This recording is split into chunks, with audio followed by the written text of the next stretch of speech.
দুইজন স্বামী স্ত্রী জায়নামাজে বসে নামাজ পড়ছিল। নামাজ শেষ করে স্ত্রী উঠে গেল রান্না করার উদ্দেশ্যে এবং তার স্বামী জায়নামাজে বসে দোয়া করছিল, আর তার স্ত্রী রান্নাঘরে বসে রান্না করছিল, আর স্বামী যে কার জন্য দোয়া করে সেটা শুনছিল।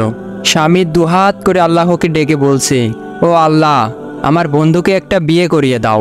স্ত্রী তখন একটু মুচকি হাসি দিয়ে বলল, এই যে শুনেন, দোয়া করার সময় সতর্ক হন, এই সময় কিন্তু দোয়া কবুল হয়। স্বামী স্ত্রীর এই কথা শুনে একটু থামলো, পরে আবার বলল, হে আল্লাহ, আমার বন্ধুকে একটা যুবতী ও সুন্দর ধার্মিক বউ দাও।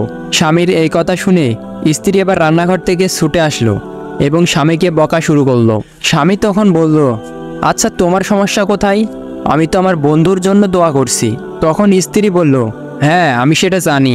স্বামী তখন বলল, আচ্ছা, তাহলে দোষটা কোথায়? স্ত্রী তখন বলল, আচ্ছা, আমাকে বোকা পেবো না। তুমি কি মনে করো আমি কি সে হাদিসটা জানি না? যে কোনো মুসলমান অন্য কারোর জন্য দোয়া করলে পেছন থেকে একজন ফেরেশতা বলে, আল্লাহ যেন তোমাকেও সেটাই দেয়।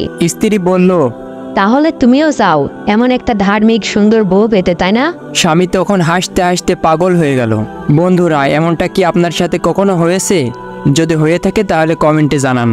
আর বন্ধুরা, ভিডিওটি যদি ভালো লেগে থাকে তাহলে চ্যানেলটি সাবস্ক্রাইব করে বেল আইকনটি বাজিয়ে দিন, যাতে পরবর্তী ভিডিও নোটিফিকেশনের মাধ্যমে পেতে পারেন।